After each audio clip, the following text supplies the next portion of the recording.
पंतप्रधान नरेंद्र मोदींची सर्व राज्यांच्या मुख्यमंत्र्यांसोबत 2.25 तास बैठक. युद्धस्थितीला तोंड देण्यासाठी केंद्र आणि राज्य सरकारच्या तयारीवर चर्चा. अमित शाह, राजनाथ सिंह, केंद्रीय मंत्रिमंडळ सचिव बैठकीला उपस्थित.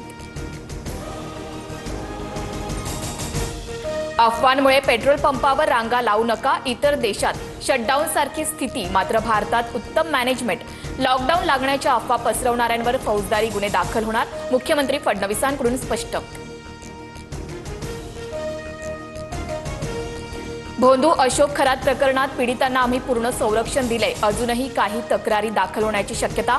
मात्र महिलांचे व्हिडिओ व्हायरल करून गोपनीयता भंग करणाऱ्यांवर फौजदारी कारवाई होणार. मुख्यमंत्री फडणवीसांचा इशारा.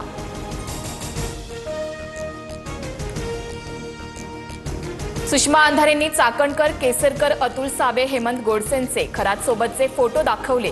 केसरकर, चाकणकरांचे कॉल रेकॉर्ड तपासा, अंधारेंची मागणी. सुषमा अंधारे, रुपाली ठोंबरे, संगीता तिवारींकडून नाशिक पोलीस आयुक्तांची भेट. चाकणकर सर्व रॅकेट चालवत असल्याचं दिसतंय, त्यांना सहआरोपी करून अटक करा, रुपाली ठोंबरेंची मागणी.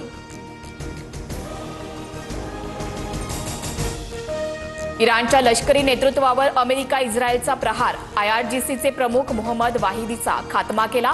अमेरिका इस्रायलचा दावा. इराणमध्ये खळबळ. मुंबईकरांना लवकरच स्वस्त वीज मिळणार. ग्राहकांना प्रति युनिट 40 ते 50 पैसे स्वस्त वीज मिळणार. राज्य वीज नियामक आयोगानं इंधन अधिभार निश्चित केल्यानंतर लाभ मिळणार.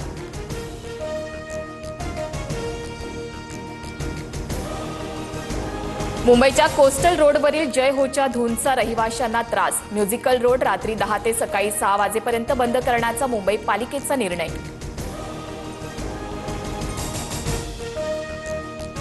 राज्यातील अनेक भागात वादळी वाऱ्यासह गारांचा पाऊस. सांगली, सातारा, कोल्हापूर, धाराशिवमध्ये जोरदार पावसाच्या सरी. अवकाळी पावसामुळे शेतकऱ्यांचं मोठं आर्थिक नुकसान होण्याची शक्यता. पुण्यातील आंबेगाव उपविभागीय कार्यालयात एसीबीची मोठी कारवाई. लाच घेताना प्रांत अधिकारी गोविंद शिंदेंना रंगेहात अटक. सापळा रचत लाचलुचपत प्रतिबंधक विभागाची कारवाई.